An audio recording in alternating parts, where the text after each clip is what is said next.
안녕하세요. 곽윤철 아이연구소의 곽윤철입니다. 반갑습니다. 저번 주에 수면 빛에 대해서 제가 이야기를 했었는데요. 여러분들 어떻게 보셨는지 모르겠어요. 사실 현대 사회에서 빛 조절을 한다라는 걸, 또 저녁 7시에 불을 끄라고 하는 거는 요즘처럼 직장 엄마들이 많은 상황에선 정말 어쩌면 불가능한 얘기일 수도 있습니다. 그럼에도 불구하고 어떤 기준 분명히 있어야 여러분들이 그 기준에 맞춰서 또 여러분들 그 상황에 맞춰서 조율을 할 수 있지 않을까. 그래서 정확한 기준에 대해선 그렇게 말씀을 드렸습니다. 꼭 이렇게 하라라는 것이 아니라 그 기준을 가지고 여러분들의 상황에 맞게끔 잘 조율하는 것이 우리가 이제 지혜라고 할 수 있죠. 네. 그 다음에는 한 장소에서 잠자는 것을 경험할 수 있도록 하라. 이 얘기를 좀 할 거예요. 아이가 잠을 자야지 된다 그러면 낮이나 밤이나 한 장소에서 잠을 자는 것을 권장합니다.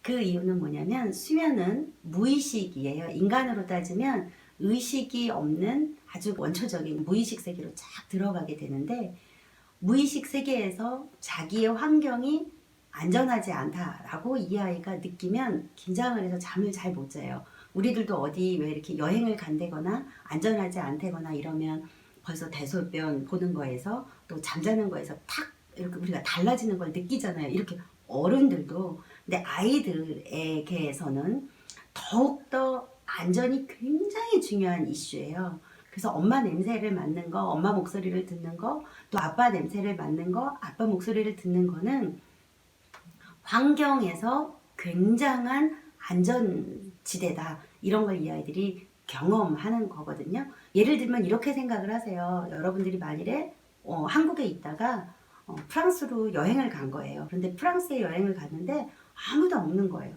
그리고 나 혼자 프랑스 파리 그 드골 공항에 내가 떨어진 거예요. 그러면 여러분들 그때부터 캐리어를 들고 얼마나 긴장을 하겠어요. 내가 가야 되는 숙소를 찾아야지 되는데 그때 혹시 또 누가 소매치기라도 할까봐, 혹은 내가 길을 잘못 찾을까봐 굉장히 예민한 상태가 되잖아요. 그래서 여행을 가보면, 혹시 2명, 3명 여행을 가보면 우리가 이렇게 의견이 맞지도 않거나 아니면 어떤 부분에서 너무 예민해서 그 사람하고 평소에 괜찮았다가 막 이런 것이 막 드러나서 관계가 안 좋아지기도 하고 막 이렇게 되는데, 그런 것이 자기의 그런 그 아주 원초적인 무의식이 다 드러나기 때문에 그렇거든요.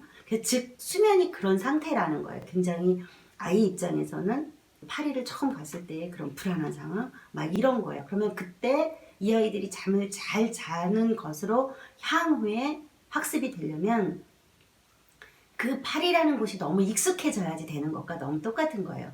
만약에 거기를 너무너무 자주 간다고 치면 그 다음에는 전혀 불안하지 않잖아요. 그리고 내가 가야 되는 곳에 익숙하게 쉽게 갈 수 있는 것처럼 이 아이들의 수면이 너무나 쉽게 나중에는 잠을 자는 그런 상황이 된다라는 거예요.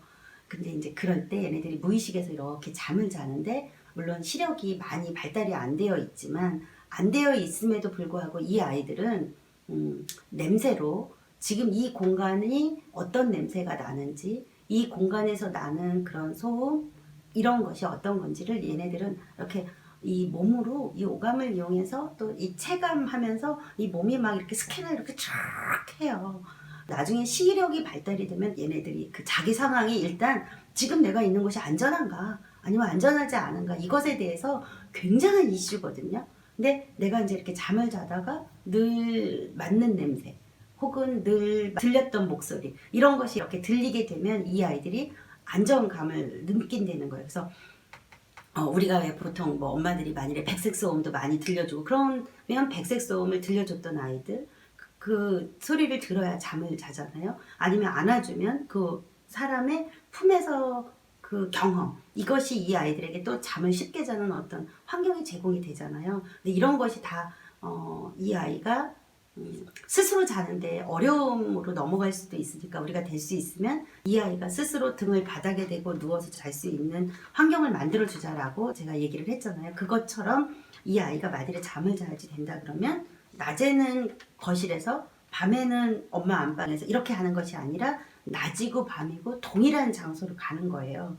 아이가 되게 이제 밤에 엄마 침대 옆에서 이렇게 잠을 잔다라고 그러면 아이가 낮에도 그곳에서 잠을 잘 수 있도록 도와주는 거죠.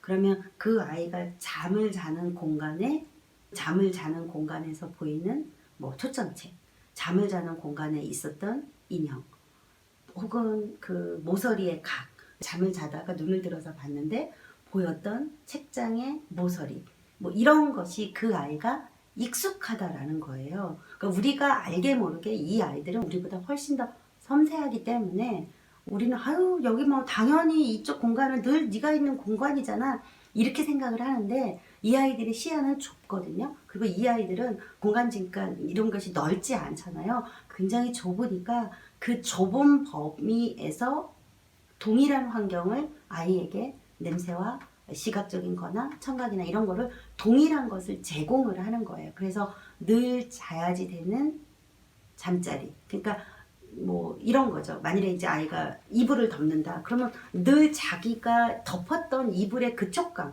그거를 설명할 수는 없어요. 그렇지만 우리는 그런 것이 우리에게는 중요하다라는 거예요. 특히 애기들한테는. 그래서 그렇게 늘 자야 되는 장소에 가서 잠을 자면 깊은 잠, 얕은 잠, 깊은 잠, 얕은 잠을 교대로 자는 과정에서 깊은 잠을 잘 때는 어디에서 자도 상관이 없어요.